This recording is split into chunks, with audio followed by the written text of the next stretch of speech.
Assalamualaikum warahmatullahi wabarakatuh to our panel. I hope you guys are in a good condition. Okay, today we will present to you about our FLP project that has been implemented during the PKP. Okay, so our group has consists of 3 members. There is KA15 bin Nazri, Dewa Rashidi bin Nordin, and me, Ashraf bin Osman. Our supervisor is Dr. Gary bin Supar. So the topic that we discuss for today that is develop of water barrier.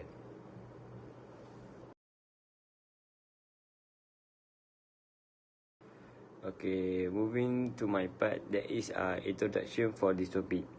Okay, we got for first point, that is lately there have been numerous cases of drowning at the mountain. Okay, for the second one, that is cause serious damage to their home and property other than life threatening. Okay, for the third one is we got the V shape and also the second design to interest our project to make the water barrier. For the second design is we got for the rectangular design. Okay, for the last one, that is to produce a quality and durable water barrier. This is for to install at the slope of the mountain to cut the flow rate from the mountain after the rainy season. Okay, moving for the second part, that is a problem statement. Okay, for the first one, for the problem statement, that is stream velocity is greatest in midstream near the surface. For the second one, that is velocity of the stream can suddenly increase during the raining day. Okay, for the third, discharge water from the dam. And for the last one is can cause a landslide and serious damage of the bottom area after the raining day. Assalamualaikum warahmatullahi wabarakatuh. Hi, my name is Muhammad Kamil Afnan bin Muhammad Nazri. So my matric number is AA180979. And hari ini saya nak membincangkan atau nak menerangkan tentang projek yang telah kami bina, iaitu the design of water barrier. So dalam projek ini kami kena develop a design water barrier, sama ada based on dua design yang kami dah tentukan, iaitu V-shape design and rectangular design. So design ni perlu mengurangkan kadar flow rate dalam sesebuah sungai. Okay, so for the objective of this project, first is to develop a best model of water barrier, whether it's V-shape design or rectangular design. So daripada V-shape atau rectangular design, kami akan tengok yang mana menghasilkan flow rate yang rendah dan mampu menyebabkan keselamatan kepada penduduk dan kawasan perumahan yang mana berdekatan dengan aliran sungai. Second is to determine the best design of water barrier that can be used to reduce water flow rate from the stream. And lastly, to investigate the difference of water flow rate between before and after install the water barrier to the stream. So, untuk investigate different of water flow rate, kami akan menggunakan dua equation, iaitu equation untuk menentukan flow rate bagi V-shape design dan equation untuk menentukan flow rate bagi rectangular design. So, dia ada few equation yang digunakan untuk oleh kami untuk menentukan flow rate air apabila kami dah pasang water barrier pada sungai itu.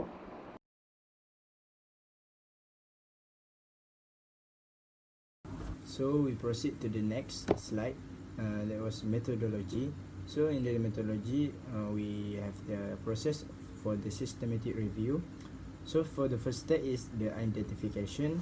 Identification is researcher determine and identify the keyword to find article that related to the topic of the project. So we use the Google Scholar, Science Direct and Scopus to find our journals and article. So the total result we found from that database is 1344. Second phase is screening. Record after screening found duplicate content and irrelevant content to main topic is 276. The next process is eligibility. Eligible article and journal for the assessment. Total article for eligibility and equal to 54. So for the last phase is included, studies included in analysis. So the total article after eligibility was 30. So after the process, we found that 30 journal and article was suitable to use in our review. So we proceed to the next slide. That was table of record from meta-analysis by using keyword. So for the first step is the identification of keyword. So the keyword that we use here, as you can see from this table, so we use 3 database for find our journal and article, such as Scopus, Google Scholar and Science Direct. So for the Scopus, we use vector barriers, float barriers, Watergate and floatgate keyword, and only found 5 articles that suitable for our study. For the Google Scholar, we use upstream, downstream, water barrier, flow rate, dam, upstream, effect of the upstream for the downstream, and the total for the Google Scholar was 13. And the last one is Science Direct. Dam, we use the keyword such as dam, upstream, downstream, water barrier, and upstream effect to the downstream. So the total for Science Direct was 12, and the total of all from the 3 database was 30.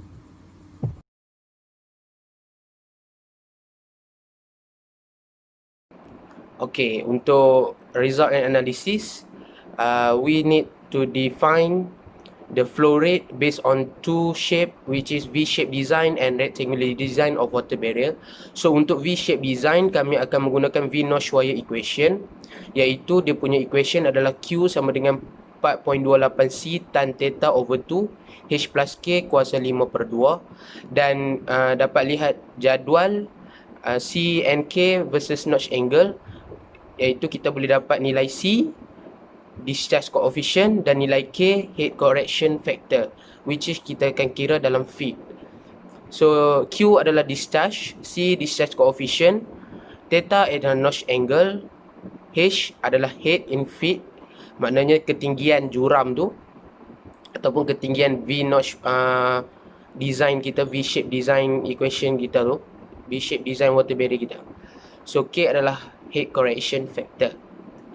So untuk apabila dikira untuk V-shape design, kami akan dapat hasil flow rate yang last. So dari situ kami akan menentukan yang mana lebih baik, design sama ada flow rate, sama ada V-shape design ataupun sama ada rectangular design yang lebih baik untuk kami gunakan, yang reduce water flow rate from the stream.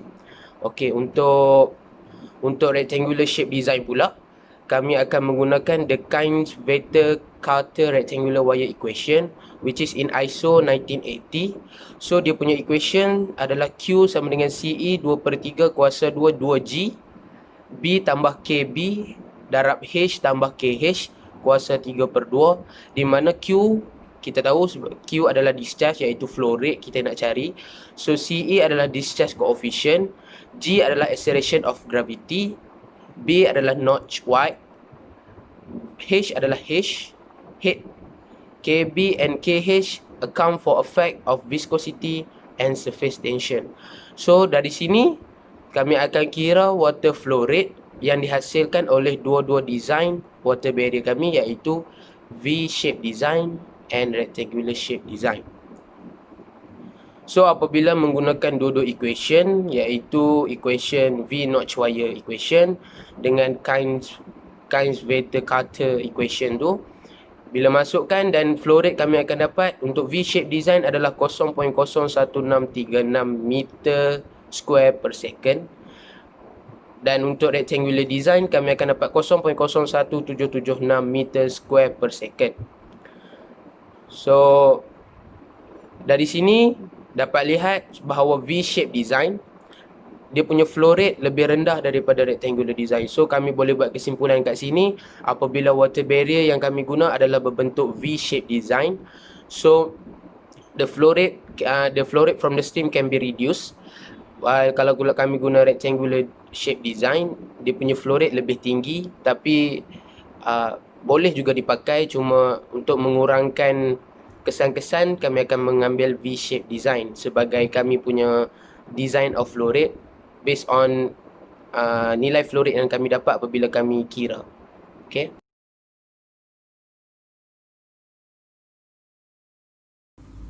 For discussion, that based on our main objective, that was water barrier.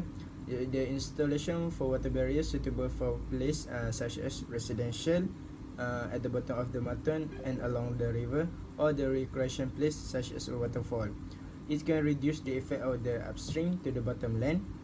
And the second one is to determine the best design for our water barrier. That we can conclude that the V-shape design is significantly better than the rectangular one. V-shape will only block it and filter out all the dangerous stuff in the water, but the water can go through it easily. Meanwhile, the rectangular one will block all the stuff including water that will cause the overflow and will cause more dangerous to the bottom land. And the last one is flow rate after the installation of the water barrier.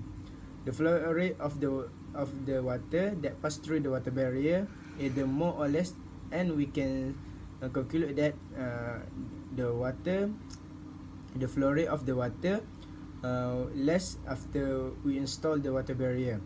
Not only water to see the impact, sand or rock carried by current during irrigation is also seen that will block at the water barrier, and the stream will save and cause no more danger to the bottom land.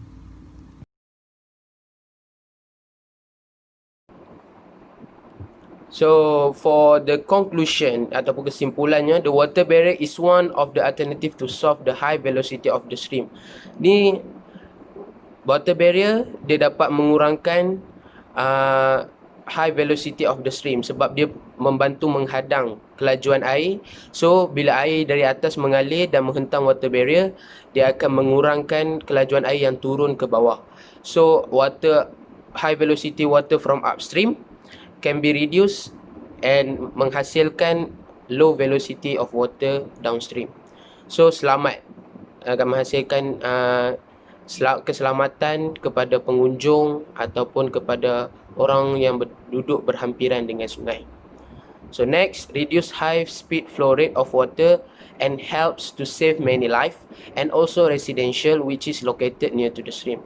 Betul lah, apabila kita memasang water barrier ni dekat sungai, dia akan membantu untuk mengurangkan kes-kes lemas ataupun hanyut di bawah arus yang kuat dan banjir kilat ataupun banjir yang disebabkan oleh kepala air apabila musim hujan, monsun. Okay, so dia akan membantu untuk save many life and also residential. Yang ketiga adalah the importance of water barrier because at the slope of mountain have villages or living. Okay, kita tahu orang-orang kampung duduk dekat bukit-bukit dan orang asli duduk dekat jeram-jeram. Dia akan duduk situ sebab tu kawasan penempatan yang paling spesifik untuk diorang cari makan semua. So water barrier ni dia akan reduce high flow rate and dia dapat menyelamatkan ataupun dia dapat mengurangkan kes-kes yang berkaitan dengan arus aliran air yang kuat.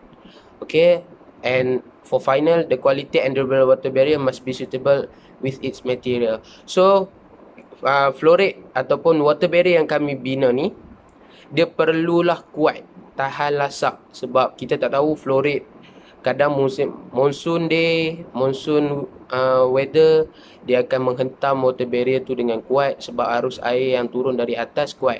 So kita kena pastikan design material yang kita pakai untuk buat design water barrier ni kena kuat.